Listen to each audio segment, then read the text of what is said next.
Okay, there's this dude named Doug Wilson here on the right who says he's asked, should we deport Muslims from the United States? Yes, that's where we are now. And he says, no, we should force them to convert to Christianity.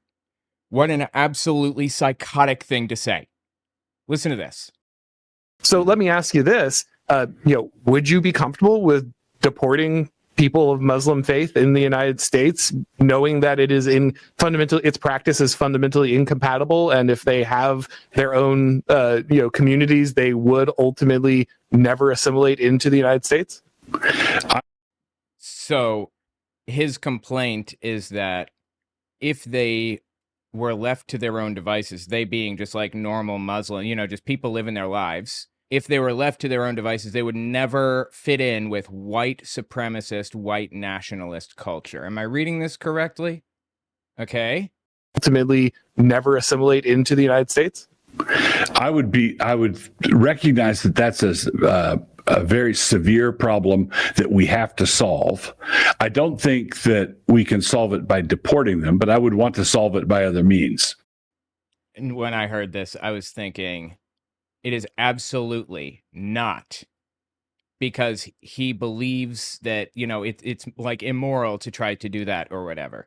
He is all in with what Donald Trump is doing right now. All in. It's not for that reason. It's because he wants to convert them, which he outlines in a second. Right.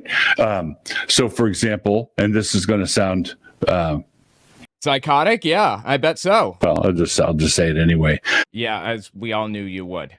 I think that what you have to do is, if we continue to push for a Christian nation, I think we ought to say yes to church bells, no to minarets. Minarets. I'm sorry. I don't remember what minarets are. One more. A minaret is a tall, slender tower typically attached to or near a mosque, and it holds religious and cultural significance in Islam. Okay? So, is he saying Muslims should not be allowed to have mosques?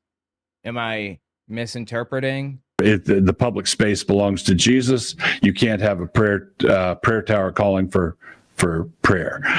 No, I don't think I'm misinterpreting. I think he's pretty clearly saying no Muslim things, mosques or like prayer towers.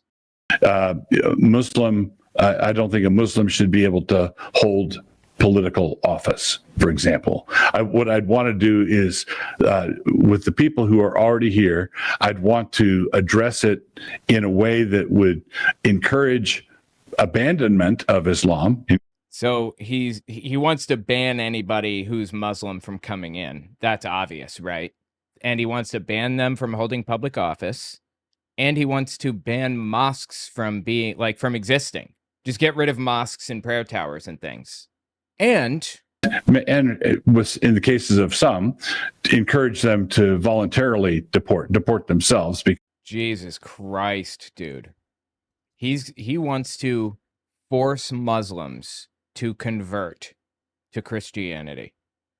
This is not a nobody, by the way. This guy knows Pete Hegseth, and I believe spoke at Pete Hegseth's church, or Hegseth spoke at his church or something. I don't remember. Somebody spoke at somebody's church. They're close. They know each other. This guy... All right, I don't know if you guys have ever seen The Handmaid's Tale. I had never seen it before.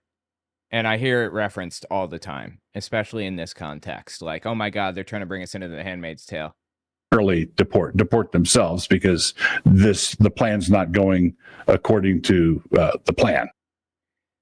In The Handmaid's Tale, it's really fascinating to watch it, having the cultural context that I have now, because it's like, basically the plot is this cult takes over the United States by force at the butt of a gun and just starts wantonly killing people. Like, if they are political figures, if they are standing in their way in any way, shape, or form, they just pull the trigger and that's it.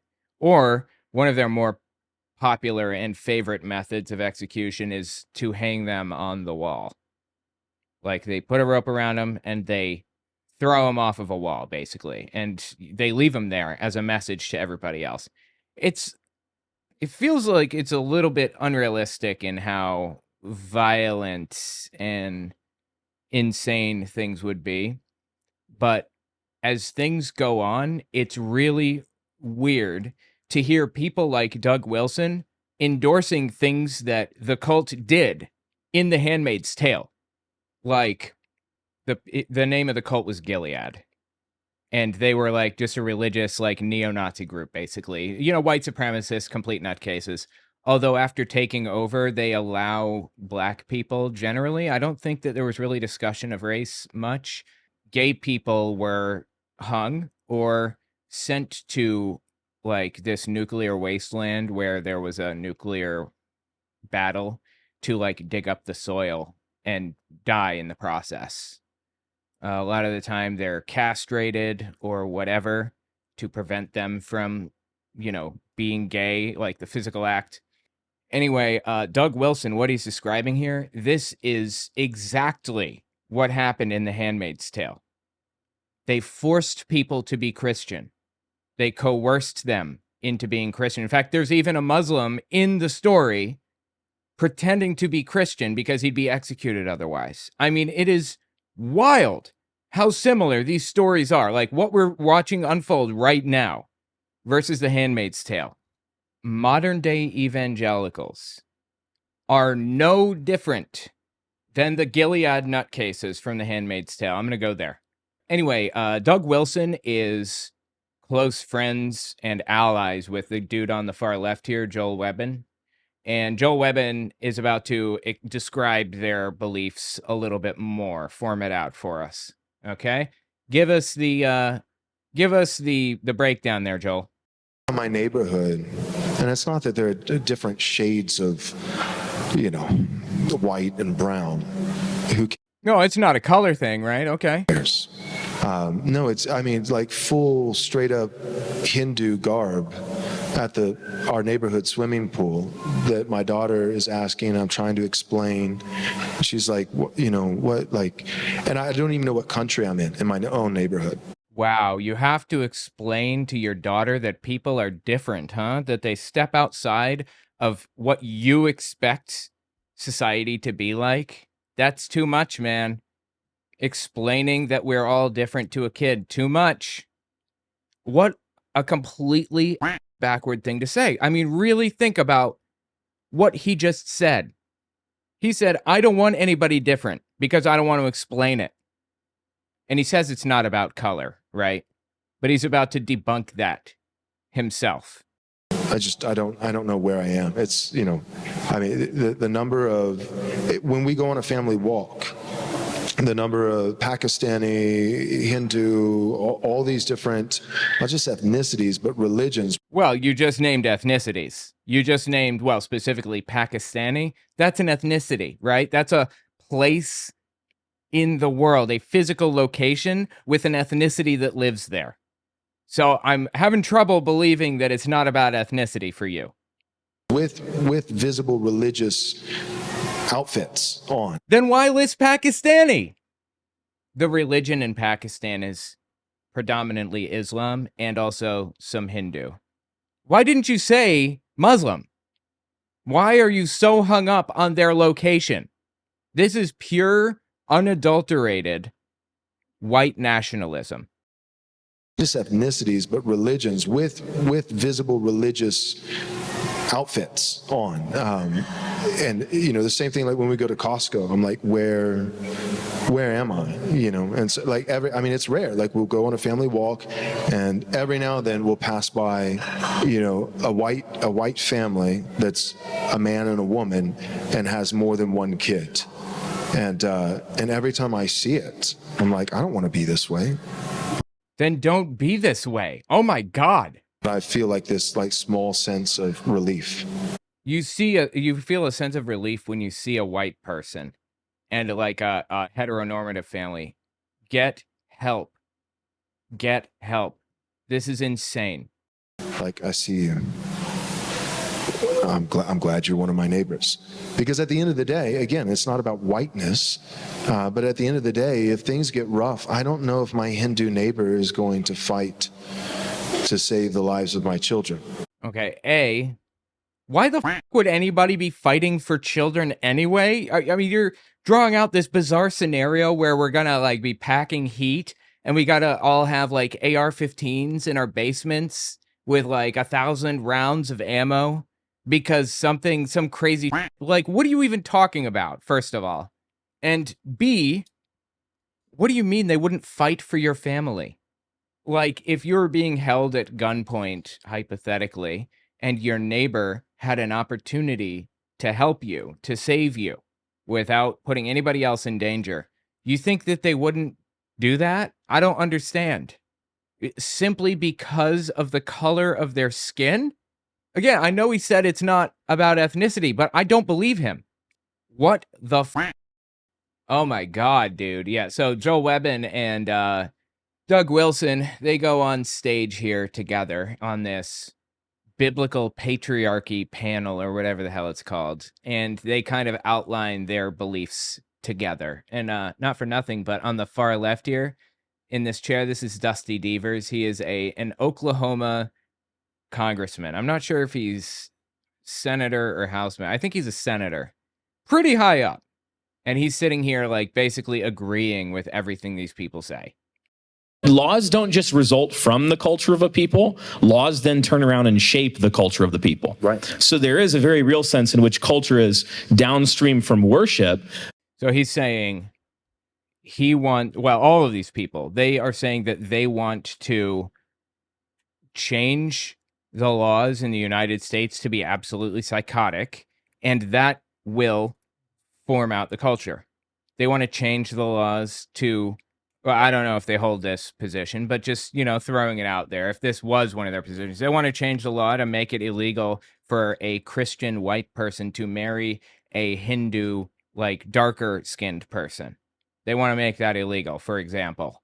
And they say that if we make it illegal, it's going to bring it into the public discourse, that this is something that we're legitimately debating, and it's going to legitimize it that much more. And he's correct on that.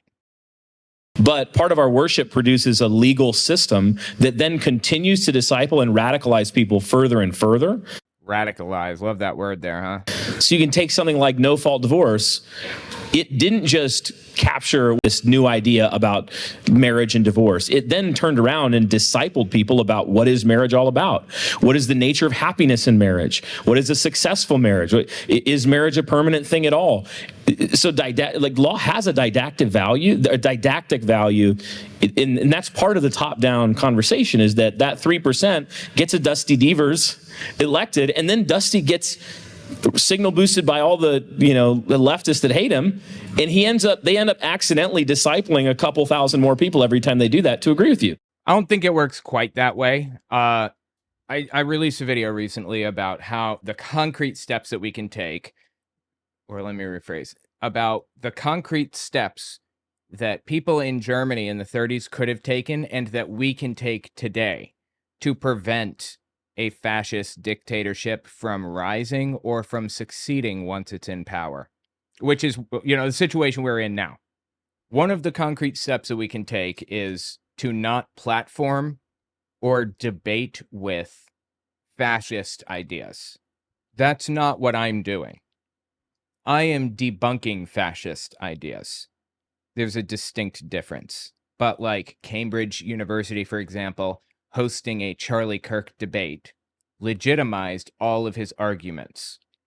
We shouldn't be, and we can debate people on, like, for example, on The Line, like Jimmy Snow's The Line channel, where people call in and they debate this stuff. That's not legitimizing the positions. That's debunking them in real time. But hosting full events where you invite people to discuss their stuff, or you honestly sit there and consider the merits of this thing, of covenant marriage or whatever, that's a problem. Covenant marriage, if you're unfamiliar, is marriage with an additional layer where you can't get divorced. You can't, unless they cheat on you, I think. Very, very few slim circumstances. They're redefining marriage is what they're doing. They're redefining marriage, in all seriousness, with covenant marriage. And there are a whole bunch of other things, like you're legally required to follow certain expectations in a covenant marriage. Anyway, the point is, don't discuss the validity of this stuff It's not valid. None of it is valid. That's not what I'm doing.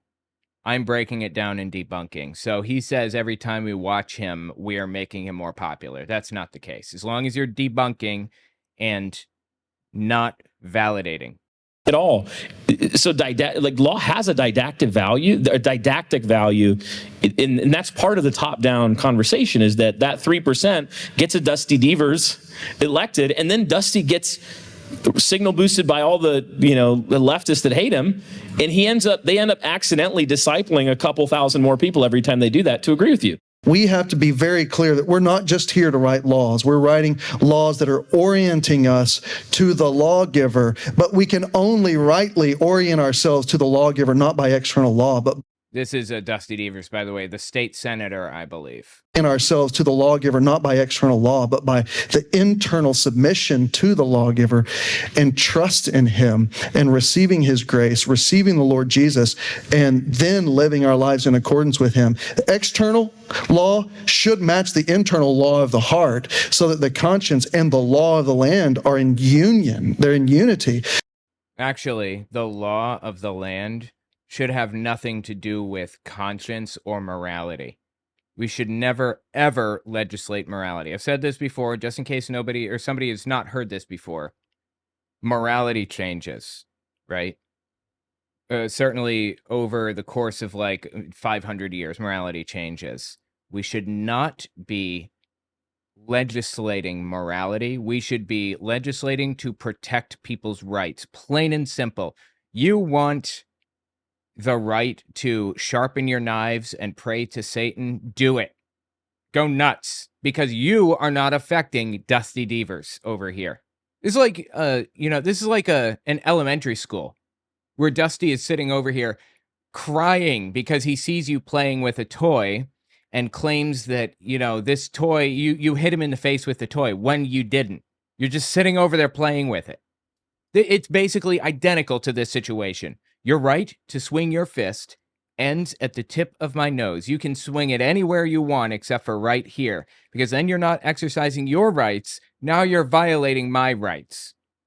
The point is, if you want to swing your fist around like an idiot, go nuts, but don't violate my rights in the process.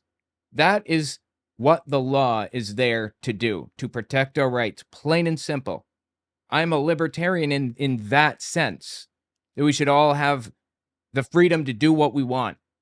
Of course, there should, be a government behind it, and there should be government programs and everything, but I guess I would consider myself libertarian in like a social sense, where people should be allowed to just live their lives and do what they want without, Christian nationalist nutcases swooping in and trying to force the teacher to take your car away because he doesn't like that you're playing with it. That's what's happening.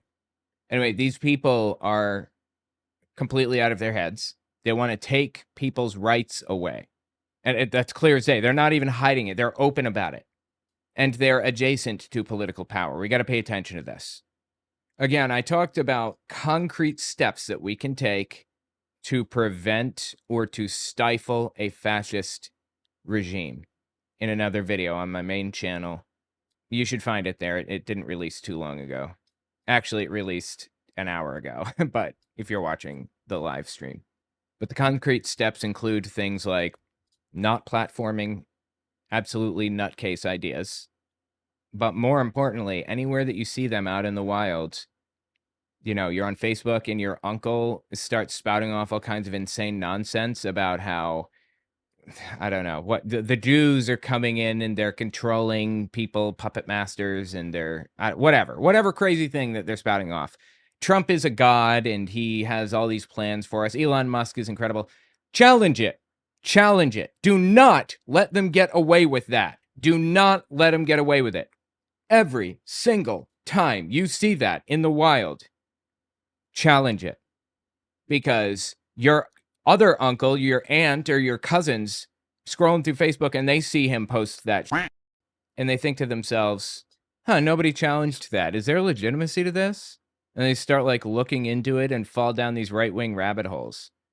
People need to know that this is a controversial opinion at best, that all Hindus should be banned from holding public office, or that women should not be allowed to vote anymore, as these people believe.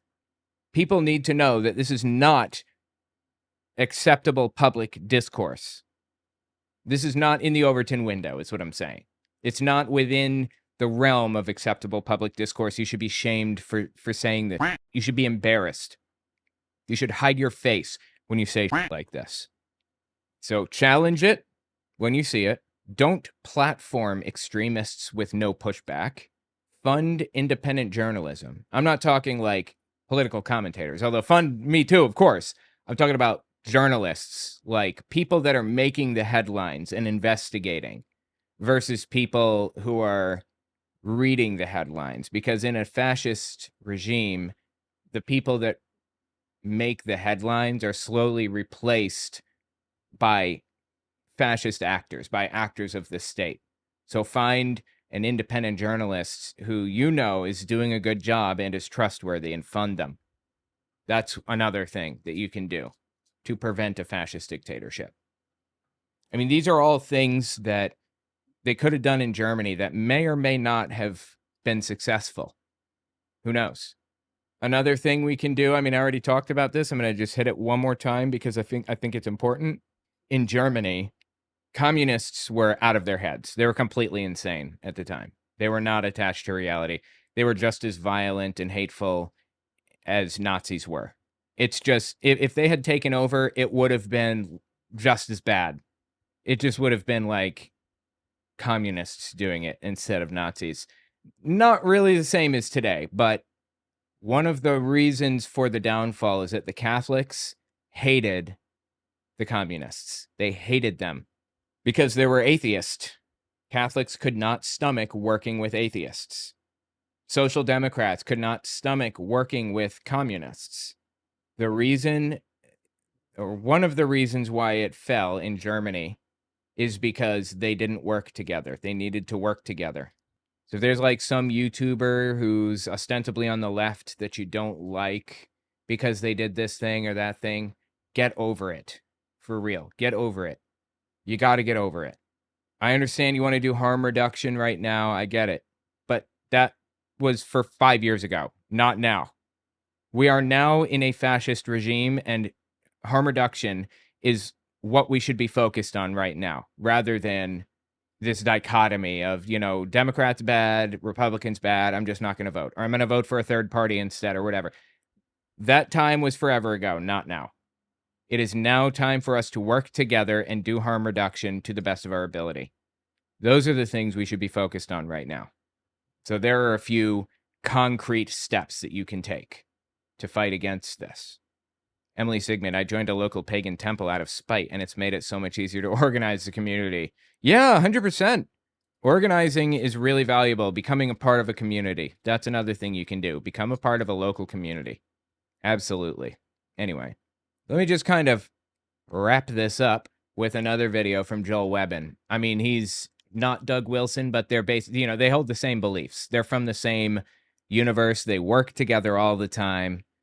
Listen to what he said here. We're degenerates. We're not even close to, we're degenerates. The Constitution is not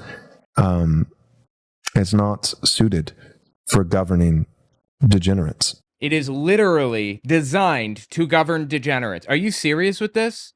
It was designed to maximize freedom. You can do whatever you want. You can swing your fist wherever you want as long as it's not right here. That was what it was written for. He's just like rewriting history. Does he really believe this? Or is he just making this up? For governing degenerates, and I'm curious your thoughts on this, if you agree, disagree. But I think for our population that is degraded morally and culturally, as far in you mean people have freedom? Is that what you're saying? As far in religiously. And is this guy wearing a suit with work boots? What is wrong with you? As far in religiously, as far as we have, you need power. Men must be governed. What a creepy, weird fucking thing to say, right? you need a Caesar type, Now, if you're asking me my preference, that would probably be my preference, would be a constitutional republic. I think the conditions for that is a moral people. So I think you can work towards that. You can work towards having a constitutional republic like we have now, but you have to force everybody to be Christian first, as Doug Wilson said. Ban people from being Muslim. Ban people from having mosques or attending the mosque. Jesus. I mean, I'm just saying here, this is identical to Nazi ideology and Nazi rhetoric, how things played out in Germany. The that he and Doug Wilson talk about, identical to Germany. They have to know that. They must.